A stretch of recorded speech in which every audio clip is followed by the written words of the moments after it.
అనంతపురం జిల్లా డి హిరేహల్ మండలం ఓబులాపురంలో వివాదాస్పద మైనింగ్ ప్రాంతాలను AP state land survey records director Kurmanath పరిశీలించారు. ఓబులాపురం, హెచ్ సిద్ధాపురం, మలసనగుడి గ్రామాల పరిధిలోని సర్వే నెంబర్లలో క్షేత్రస్థాయిలో తనిఖీలు చేశారు. ప్రభుత్వం కేటాయించిన లీజ్ మ్యాప్ల ఆధారంగా ఓఎంసీ గనుల్లో సరిహద్దు రాళ్లను, సరిహద్దు గుర్తులను పరిశీలించారు. మైనింగ్ గనుల్లో ఏమైనా అక్రమాలు, సరిహద్దులు ఆక్రమణల గురించి అధికారులను అడిగి తెలుసుకున్నారు.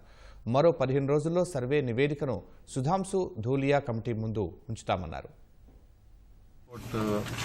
డైరెక్షన్స్ ప్రకారము జస్టిస్ ధూలియా గారి కమిటీని వేయడం జరిగింది. ఆ కమిటీలో ముఖ్యంగా survey settlements and land records Andhra Pradesh, mines and geology Andhra Pradesh, forest department, అలాగే సర్వే ఆఫ్ ఇండియా నుండి రిప్రజెంటేటివ్తో ఒక కమిటీని వేయడం జరిగింది. ఆ కమిటీ ఏంటంటే ఇక్కడ ముఖ్యంగా 6 లీజెస్ ఉన్నాయి. ఆ 6 లీజెస్లో ఇల్లీగల్ యాక్టివిటీస్ ఏమైనా జరిగాయా, ఎంక్రోచ్మెంట్స్ ఏమైనా ఉన్నాయా, అనాథరైజ్డ్ యాక్టివిటీస్ ఏమైనా జరిగాయని చెప్పేసి దాన్ని ఫైనలైజ్ చేయడానికి అని చెప్పేసి ఈ కమిటీని వేయడం జరిగింది. ఈ సర్వే తాలూకు రిపోర్ట్ ఏంటంటే ఇంకా మనకి ప్రిలిమినరీ స్టేజ్లో ఉంది. రానున్న ఒక 10 to 15 డేస్లో ఇది ఫైనలైజ్ చేసి ఈ రిపోర్ట్ని కమిటీ ముందు